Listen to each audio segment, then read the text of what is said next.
Voilà, merci Christian Akoussa. C'est une capsule donc du magnifique, hein, un magnifique qui n'est véritablement plus à présenter, qui fait très bien son métier d'humoriste. Voilà. Nous sommes avec notre deuxième invité. Bonjour. Excusez-moi, moi, monsieur Lansina Traoré. Bonjour. Bonjour, monsieur Bienvenue Sissoko. sur notre plateau. Avec vous, on parlera du thème la libération, seconde chance ou seconde peine. Un thème assez intéressant, hein, seconde chance ou seconde peine. Bon, on essaiera de savoir tout cela au cours de notre entretien. Alors, dites-nous, qu'est-ce qui d'abord peut entraîner ou amener quelqu'un dans une prison? Aller dans une prison, c'est, contrairement à ce que beaucoup d'hommes pensent, ce n'est pas un choix. Je dirais succinctement qu'on va en prison pour mauvaise conduite, pour non-respect des lois. Également, on peut aller en prison par la méchanceté des hommes. D'accord. Ah oui, la méchanceté des hommes. Hein. Parce que dans la prison, c'est vrai qu'il y a beaucoup de fautifs, mais il y a également des innocents. Des innocents qui y sont, soit c'est par erreur judiciaire, ou c'est par la méchanceté des hommes. D'accord. Alors dites-nous à quoi servent véritablement les prisons, parce que bon, on parle comme ça hein, toutefois des prisons, on se dit c'est un espace clos où des personnes se retrouvent pour un moment, peut-être pour purger 2 ans, 10 ans, ça dépend de la peine qui est infligée. Bon, c'est quoi véritablement la prison? Bon, sans rentrer dans la genèse, je dirais que la prison est un espace qui est construit par l'État afin de recueillir des éléments, c'est-à-dire des citoyens qui n'ont pas pu, qui n'ont pas su, ou encore qui n'ont pas voulu respecter les lois qui sont en vigueur dans la société. Et à l'effet de les corriger afin qu'ils retournent plus tard et jouer leur rôle d'acteur social. D'accord. Alors, la prison, c'est vrai, c'est un espace, comme vous l'avez dit, hein, clos, surtout, où ces personnes se retrouvent pour changer leur comportement. Mais dites-nous, comment cette prison peut impacter, parce qu'on le sait, la prison peut à la fois impacter positivement comme négativement aussi Tout à fait. sur l'individu. Parlant du côté positif, et comme je l'ai dit tantôt, on va en prison, l'État met tout en œuvre pour corriger l'individu qui s'y trouve. Mais malheureusement, comme c'est un espace clos, toute personne qui se trouve dans un espace fermé a forcément des impacts négatifs sur sa psychologie. Au-delà de ce fait, ceux qui sont en prison, très souvent sont en rupture relationnelle avec leur famille, avec leurs amis. Personne ne va les voir. Et quand ils sont dans cet endroit pendant 5-10 ans, la psychologie prend un coup, ça joue également sur le comportement. Alors que c'est la conception des rapports sociaux qu'on veut changer en mettant quelqu'un dans une prison. Le côté positif, c'est amener l'individu d'abord à reconnaître ses erreurs. Je suis allé en prison, qu'est-ce qui m'a mis à amener? Est-ce que je n'ai pas participé? Si oui, il faut que je change ma manière de voir. Et l'État met en œuvre, hein, avec l'appui des ONG et autres, pour que l'individu qui transite par une prison puisse à sa sortie retrouver son rôle d'acteur social, c'est-à-dire être réintégré dans la société dont il a enfreint des lois. D'accord. Quand est-ce qu'on parle véritablement de réinsertion? Pour moi, on parle de réinsertion lorsque, après la libération, l'individu a compris ce pourquoi il est en prison, et il reconnaît ses erreurs, il change sa conception des rapports sociaux, c'est-à-dire ce qui m'appartient, je le gère en fonction des lois, ce qui ne m'appartient pas, si je dois me l'acquérir, il faut que l'individu, le propriétaire, me donne l'autorisation. Et qu'on appelle marcher selon les règles établies par l'État qui est en place.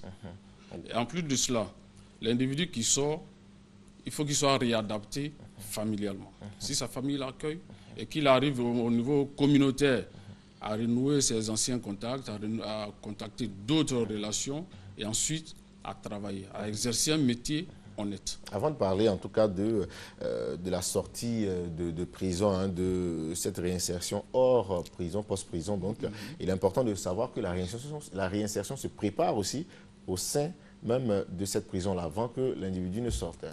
Oui, avec Et la comment nouvelle cela donne, se fait? l'incarcération, le premier objectif de l'incarcération, c'est la réinsertion. D'accord.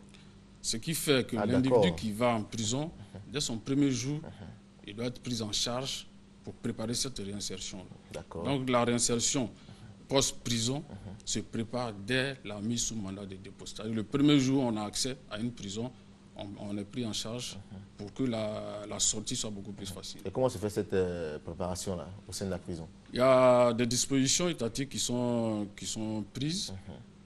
Il y a une administration qui dépend du ministère de la Justice qui s'occupe de ce fait avec des agents qui ont été formés dans ce sens. Et il y a également l'apport très honorable des ONG et associations qui vont aider l'État dans cette tâche. Alors, à ce moment, quand on va rencontrer, par exemple, le prisonnier, qu'est-ce qu'on lui dit? Quel est le message qu'on tient vis-à-vis de cette personne-là? Pour ma part, lorsque je suis en contact avec un individu, c'est d'abord me présenter, c'est pourquoi je viens vers lui. D'accord. Lui faire savoir que je ne suis pas là pour encore le punir, mais plutôt pour l'aider. Mais pour qu'il soit aidé, il faut qu'il soit le moteur de cette aide, c'est-à-dire être franc, reconnaître ce pourquoi il est là, et nous dire, nous déclamer ses besoins. C'est l'exécution de ces besoins-là qui permet aux détenus de résorber ces difficultés. Est-ce que vous n'êtes pas souvent confronté à des refus? Si au départ, c'est l'individu qui ne fait pas confiance, il ne peut pas s'exprimer. Ça, c'est alors, naturel. comment on établit donc cette confiance-là, à amener la personne à se lâcher véritablement? La confiance, c'est pas, c'est un processus. Ce n'est pas du jour au lendemain que celui qui a eu des plis sociaux, un comportement contraire aux lois, va s'extérioriser, vous narrez son récit, vous narrez sa vie, mais il faut aller doucement. Premier contact qui doit être suivi de nombreux autres qui permettront certainement, avec le langage qu'on tient, les activités qu'on va mener aussi bien pendant sa détention qu'à l'extérieur. Quand je dis l'extérieur, par exemple, celui qui vous dit depuis que je suis là, mes parents ne sont jamais venus me voir, ma femme est fâchée, mes enfants ne viennent pas me voir. Une fois qu'on rentre en contact avec cette femme, on l'amène à comprendre et à pardonner, on l'amène par exemple à la Maka ici à Abidjan, la confiance commence à gravir les échelons. C'est un exemple que je donne. D'accord, d'accord. Aujourd'hui, on le sait très bien, l'extérieur est le grand blocage concernant pour ces personnes qui sortent de prison. Que représente véritablement l'extérieur pour ces détenus qui sortent de prison là? Pour tout détenu, l'extérieur, je représente l'Eldorado. Chacun veut sortir. Mais comment il faut sortir? C'est ça. Parce que cette liberté qui se donne à la fin de la peine de condamnation, ça peut être également un mirage. C'est pour cela qu'on disait tantôt qu'il faut préparer la libération, il faut préparer la réinsertion. Pour l'individu qui sort, s'il n'est pas accompagné, il est pratiquement impossible qu'il puisse être réinséré. C'est la non-réinsertion qui fait que je dis la libération peut être un mirage, c'est-à-dire une illusion qui peut conduire encore à la récidive, à la répétition des mêmes erreurs qui ont conduit initialement l'individu en prison. Donc, ce qui entraîne certaines personnes, après un mois, à se retrouver une fois de plus en prison. Oui, ça, je suis très d'accord, mais ce que je voulais souligner, c'est que la plupart des fautifs qui vont en prison, leur première insertion n'a pas été effective. D'accord. Il y a beaucoup de déchets au niveau éducation, au niveau comportement. Et tout cela conduit l'individu à ne pas respecter les lois, il va en prison. Et s'il sort qui n'est pas accompagné, on ne l'a pas amené à comprendre ce pourquoi il était en prison la première fois, il va s'en dire qu'il va retomber. D'accord. Je vais vous donner un exemple simple. Pour quelqu'un qui a Djoufou, qui a été incarcéré à la Maka, il n'a pas de visite pendant toute sa détention, il n'a pas été approché. Et lorsqu'il sort de la Maka, il n'a pas un 5 francs pour se rendre à Djoufou, il ne pourra pas marcher. Il va d'abord frôler le bus. S'il est pris, il va encore au cachot. S'il faut qu'il mange avant d'arriver à Djoufou, n'ayant rien, aujourd'hui, il n'y a pas grande confiance. Tout le monde est devenu mendiant, on ne sait plus qui est véritablement nécessité. S'il vole une banane, il va encore aller en prison.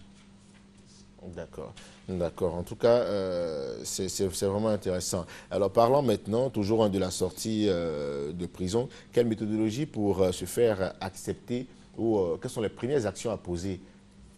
Les premières actions à poser, avant que l'individu ne sorte, comme je le disais, il faut qu'on puisse rentrer en contact avec sa famille. Quand on se les fait, quand il sort maintenant? Quand il sort, l'individu qu'on va aider, il faut que lui-même soit le moteur de son retour.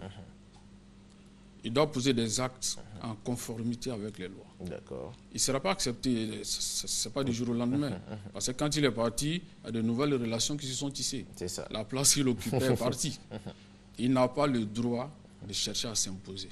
D'accord, ça c'est la première des choses à faire. Oui, il ne faut même pas chercher à s'imposer. Il faut se faire accepter uniquement par le comportement, par le bon comportement.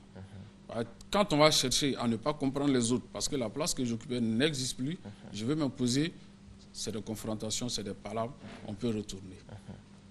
Accepter ce qui est là, comprendre les gens, se faire comprendre, chercher à se faire accompagner, laisser tomber les anciennes relations qui m'ont conduit en prison, aller vers des gens qui peuvent m'aider, participer à des activités sportives, culturelles, etc.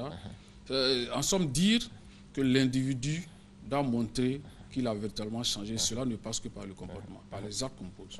D'accord, j'allais vous demander, hein, pour quelqu'un qui, par exemple, avant d'atterrir donc en prison, ne faisait rien, passant son temps à se jouer les pickpockets, prendre par-ci et là des choses qui ne lui appartiennent pas. Et cette personne, quand cette personne sort, comment amener cette personne à peut-être avoir une nouvelle orientation, à trouver ou à chercher de l'emploi? Je reviens encore à l'incarcération, parce que c'est l'enfermement physique, l'enfermement mental et psychologique. Le physique, il est réel, il est visible. Le mental, il faut jouer dessus, sur la psychologie également, pour que pendant la détention, cet individu comprenne que l'oisiveté, comme on le dit habituellement, est mère de tous les vices. On peut le mettre en activité durant la détention. Il y a les prisons ivoiriennes ont la chance aussi d'avoir quelques ateliers. On peut l'amener selon ses capacités, ses vœux, à apprendre un métier étant en détention. Et en préparant cette réinsertion-là, une fois qu'il sort, on l'accompagne également dans la pratique de ce qu'il a appris en prison. S'il n'a rien appris, qu'il sort, un mois, 2 mois ou 1 an, il n'a rien à faire, il va retomber. La difficulté aussi réside souvent dans le fait que certains employeurs ne sont pas prêts à accepter des détenus. Il se dit, bon, il y a une mauvaise image de celui qui était en prison. C'est difficile quand tu viens avec un CV, tu dis, bon, peut-être j'ai fait 2 ans de prison. C'est clair qu'on va tout de suite rejeter votre... Les employeurs ne sont pas très réceptifs, c'est vrai, mais l'État lui-même n'est pas réceptif. Parce que quand on va en prison, il y a le casier judiciaire qui est déjà plein. Et aujourd'hui, pas aujourd'hui, ça a été comme ça tout le temps. À chaque concours lancé, on exige le casier judiciaire. C'est en fait, c'est pour exclure ceux qui sont passés par la prison. C'est pour ça que moi, je dis toujours, plutôt que d'aller en prison et avoir des difficultés de réinsertion, il est mieux de prévenir. Faisons en sorte de ne même pas y aller. Et il faut amener également les personnes à comprendre que tout le monde va en prison. Mais celui qui a commis des erreurs, qui change de comportement, c'est un exemple pour beaucoup d'hommes. Et il y a beaucoup de détenus qui changent. Il y a des braqueurs qui changent. Il y a des drogués qui changent. Ceux-là, il faut les montrer, les rehausser pour que ça donne des leçons aussi bien aux futurs employeurs et également aux détenus qui sont encore en détention. D'accord. Avant de poursuivre, pour parler de comment prévenir, donc, on va partir du côté de la réalisation pour...